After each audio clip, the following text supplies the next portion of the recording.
എത്രയായി? 65. നില്ലേ. ഹലോ അമ്മ, നിങ്ങൾ ഞാൻ അപ്പോഴേ പറഞ്ഞ 6 വരിക്ക് അരിയും പൊരിയൊന്നും കിട്ടത്തില്ല. ഇപ്പൊ 100 രൂപയാണ് എനിക്ക് ആയിരിക്കുന്നത്. 100 രൂപ വേഗം ചെയ്യുന്നതാണ്. സ്കാനർ സ്കാനർ 100 മാമന് കിട്ടേണ്ട കിട്ടിയാ പോരെ. സ്കാനർ ഇങ്ങോട്ട് കാണിരിക്കും. കൊള്ളാടാ മോനെ, നീ നിന്റെ വീട്ടിൽ പറ്റിക്കാൻ നിനക്ക് എന്നെ പറ്റിക്കാൻ നോക്കല്ലേ. ഞാൻ ഈ പെട്ടി വെച്ചേക്കണ വലിക്കാനല്ല. ഇതിലെ പെങ്കൊച്ചെന്നെ വിളിച്ച് പറയും പൈസയൊക്കെ വരപ്പാ. കേട്ടണം. എത്രയായി?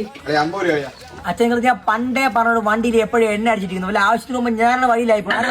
കൊച്ചു കഴിവറി ഞാനാ നിന്റെ തന്ത, നീ എന്റെ തന്ത. എടാ അച്ഛാ, അത് പിന്നെ ഞാനിതിൽ മറ്റേ വർക്കലേ പോയിക്കൊണ്ടിരുന്നപ്പോ വണ്ടിയിൽ എണ്ണ തീർന്ന് നിന്നു. അപ്പൊ വിഷ്ണുവാണ് ഇത്തിരി എനിക്ക് എണ്ണ 100 രൂപയ്ക്ക് മേടിച്ചോട്ട് തന്നു കേട്ടാ. അവന് 100 GB തരാൻ പൈസ തരുമോ? 50 കിലോ എണ്ണ അടിച്ചോളൂ. 100 രൂപ അടിച്ചെന്നി അളിയ. ഇതാണ് എന്റെ ബിസിനസ് ടിപ്പ്. എന്ന് പറഞ്ഞാലേ, നമ്മള് കടയിൽ പോയി അരി, പൊരി, പലഹാരം അങ്ങനെ തൂക്കിയൊരു സാധനങ്ങളില്ലേ, അതൊക്കെ മേടിക്കുമ്പോൾ നമ്മൾ വില കൂട്ടിപ്പെടുക്കണം. പക്ഷെ നമ്മൾ MRP പ്രിന്റഡ് സാധനം റേറ്റ് വരില്ലേ, അതിന് നമ്മൾ അങ്ങനെ പണിയരുത്. എന്നാൽ കച്ചി കയറ്റും വീട്ടുകാർ. ഇങ്ങനെയുള്ള സാധനങ്ങൾ ചെയ്താൽ പൈസ കുറച്ച് പോക്കറ്റ് ഇരിക്കും. ഇതൊക്കെ തെറ്റല്ലേ അളിയാ? വീട്ടുകാരെ പറ്റിക്കല്ലേ നീ? കുട്ട പപ്സും ട്രിക്സും വേണം.